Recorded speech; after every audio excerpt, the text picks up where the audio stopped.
Good morning students. आज हम कक्षा 12वीं से विषय हिंदी और उप विषय है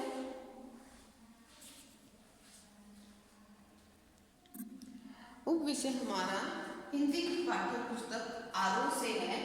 पाठ नंबर 12 बाजार दर्शन। लेखक का नाम है जयेंद्र कुमार। आज हम करेंगे इस पाठ के प्रश्न उत्तर।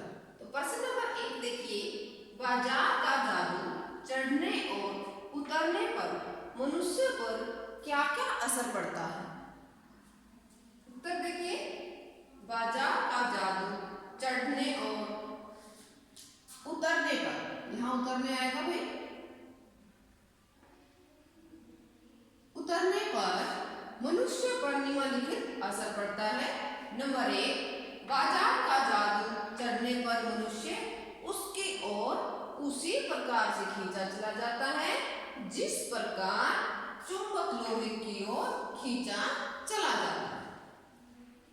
ऐसी अनेक वस्तुओं का निमंत्रण जिन्हें मनुष्य खरीदने हेतु लालायित हो उठता है, उस तक अपने आप पहुंच जाता है। मनुष्य को सभी सामान जरूरी और आरामदायक प्रतीत होता है। नंबर 4, मनुष्य को जिस वस्तु की आवश्यकता भी न हो उसे भी वह खरीदने पर मजबूर हो जाता है। देखिए फ्रेंड, जब बाजार का जादू है, जो हमने लेसन को रीड किया था उसमें हमने पढ़ा था कि बाजार का जादू ऐसा जादू होता है जो जहां जाकर मनुष्य ना चाहकर भी वस्तुओं की ओर आकर्षित हो जाता है। तो यहाँ पर हमने यही बताना कि मनुष्य पर क्या असर पड़ता है उसका। एक तो मनुष्य इस प्रकार खींचा चला जाता है जिस प्रकार चुंबक की ओर लोहे की ओर खींचा चला जाता है।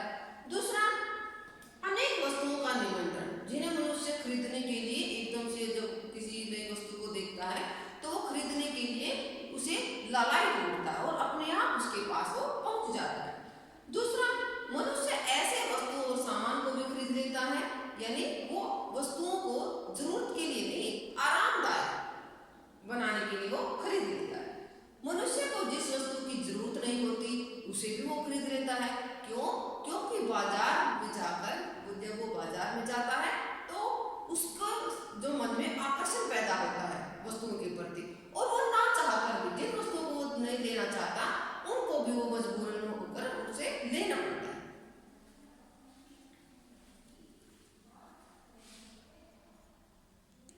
आगे देखिए, नंबर 5, बाजार का जादू।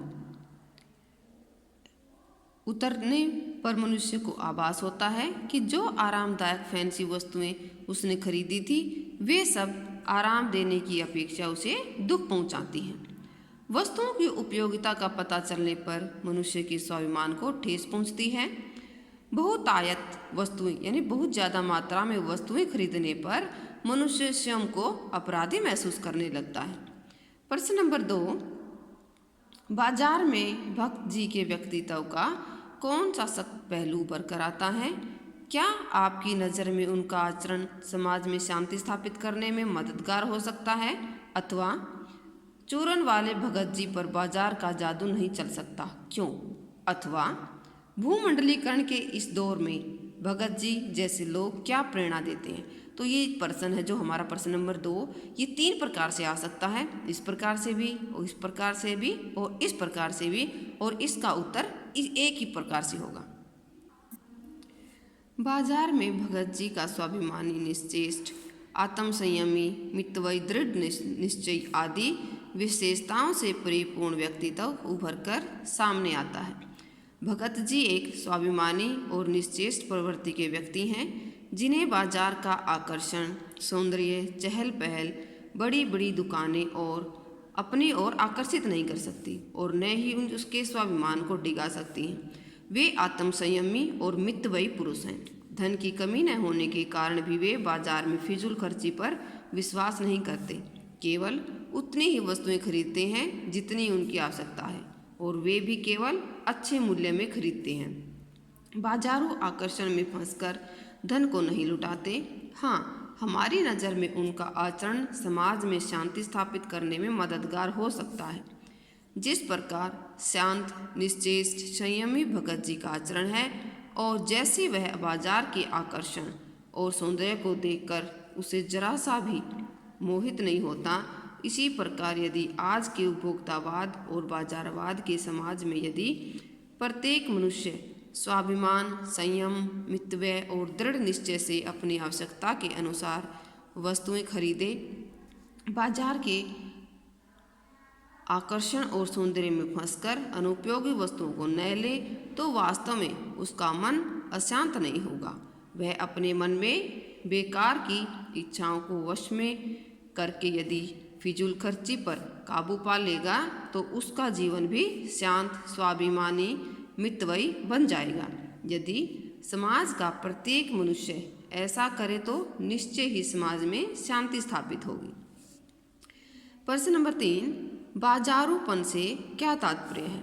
किस प्रकार के व्यक्ति बाजार को सार्थकता प्रदान करते हैं अथवा बाजार की सार्थकता किसमें है? बाजारूपन से तात्पर्य कपट बढ़ाने से है, अर्थात सद्भाव की कमी। सद्भाव की कमी के कारण आदमी परस्पर भाई, मित्र और पड़ोसी आदि को भूल जाता है। मनुष्य केवल सबके साथ कोरे ग्राहक जैसा व्यवहार करता है, उसे कोई भाई, मित्र या पड़ोसी दिखाई नहीं देता है। बाजारूपन के कारण मनुष्य को केवल अपना लाभ हानि ही दिखाई देता है। इस भावना से शोषण भी होने लगता है।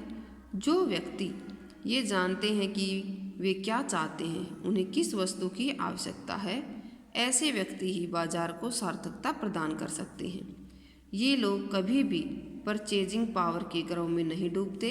इन्हीं लोगों को अपनी चाहत का एहसास होता है, जिसके आधार पर बाजार को सार्थकता मिलती है। प्रश्न नंबर 4, बाजार की किसी का लिंग, जाति, धर्म या क्षेत्र नहीं देखता, वह देखता है सिर्फ उसकी क्रय शक्ति को। इस रूप में वह एक प्रकार से सामाजिक समता की भी रचना कर रहा है। आप इसे कहाँ तक सहमत हैं? हाँ, हम इस बात से सहमत हैं कि बाजार किसी का लिंग, जाति, धर्म या क्षेत्र नहीं देखता, बल्कि वह सिर्फ ग्राहक की क्रय शक्ति को देखता है। बाजार एक ऐसा स्थल है जहाँ पर हर जाति, लिंग, धर्म का व्यक्ति जाता है। वहाँ किसी को भी धर्म, जाति के आधार पर नहीं पहचाना जाता, बल्कि प्रत्येक निम्न, उच्च, अमीर, गरीब की पहचान वहाँ एक ग्राहक के रूप में होती है। इस दृष्टि से इस स्थल पर पहुंचकर प्रत्येक धर्म, जाति, मजहब का मनुष्य केवल ग्राहक कहलाता है। बाजार की दृष्टि में यहाँ सब उसके ग्राहक होते हैं और वह ग्राहक का कभी धर्म, जाति या मजहब देखकर व्यवहार नहीं करता, बल्कि वह तो सिर्फ ग्राहक की क्रय शक्ति को देखकर ही उसके साथ व्यवहार करता है। यानी जो मनुष्य जितनी क्रय शक्ति रखता है, बाजार उसे उतना ही महत्व देता है, उतना ही सम्मान देता है। इस प्रकार बाजार एक प्रकार से सामाजिक समता की रचना कर रहा है, जहाँ प्रत्येक धर्म, जाति, मजहब, अमीर, गरीब, निम्न, उच्च पहुँच कर केवल ग्राहक कहलाते हैं। तो स्टूडेंट्स, ये हमारा पार्ट नंबर 12 है, बाजार दर्शन। आपको कंप्लीट इसको अच्छे से याद करना है। जो हमारी पुस्तक में जो गद्यांश दिए हैं, उनके प्रश्न उत्तर दिए हैं, वो सब भी आपको याद करने हैं।